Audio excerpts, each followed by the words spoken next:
L'invité d'ici. Pierre-Bernard Raymond, ancien maire de Gap, ancien ministre, ancien... Alors on va faire la liste. Ça fait beaucoup d'ancienneté. Hein. Conseiller général, conseiller régional aussi. Conseil régional, oui. Oui. Je dois oublier un mandat peut-être. Député, bien sûr, t'as dit, c'est pas rien. Et puis maintenant, sénateur du département des Hautes-Alpes pour encore une petite année.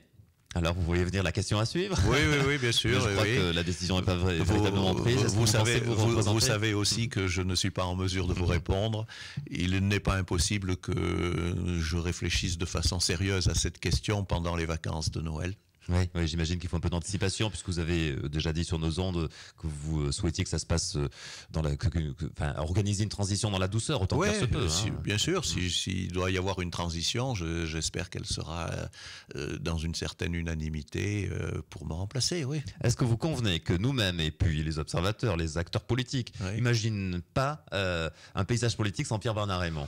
Même si certains d'ailleurs s'en félicitent pas tous les jours, je pense pas que ce soit du tout vrai.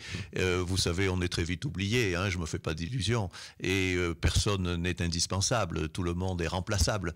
Donc c'est pas du tout le sentiment qui m'anime, pas du tout. Passons en revue quelques sujets départementaux.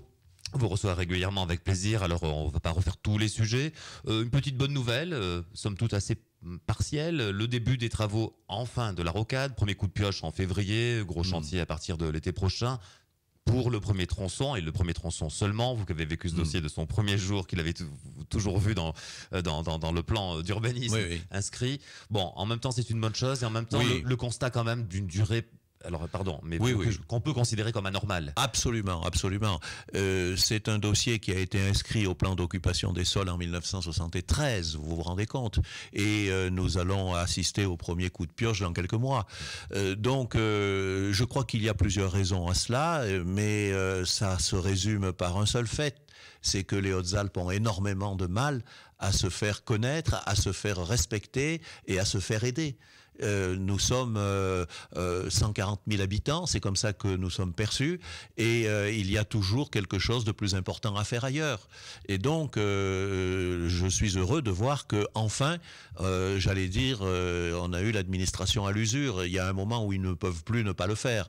Et donc, je suis heureux de voir que Roger Didier va avoir le plaisir d'assister dans son premier ou dans son deuxième mandat à ces premiers travaux, et j'espère qu'on va pouvoir cette fois-ci alors enclencher tout le reste.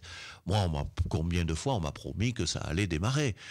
Normalement, la dernière promesse, c'était l'automne 2007. On devait la démarrer en l'automne 2007. Et vous voyez, nous sommes en 2013. Ça accumule un petit peu tous les sujets.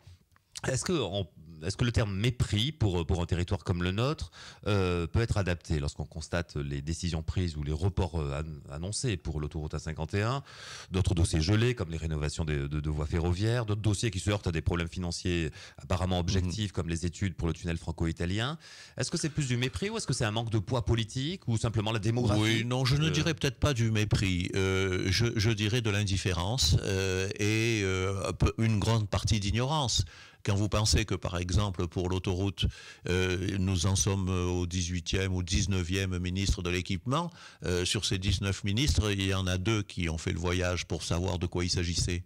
Vous voyez, donc, il est très difficile dans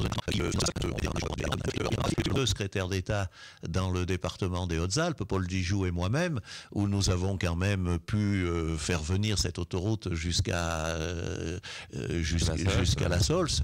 Eh bien, nous avions énormément de mal à nous faire respecter, et il fallait qu'on intervienne directement en tant que secrétaire d'État auprès du Premier ministre, en particulier Raymond Barre, pour obtenir satisfaction.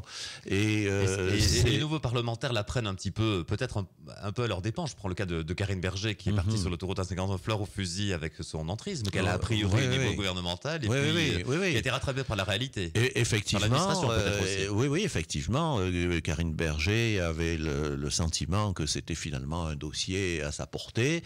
Monsieur Valigny, le président du Conseil général de l'Isère aussi. Et puis, ils ont découvert qu'il y avait des blocages très très forts, des blocages structurels.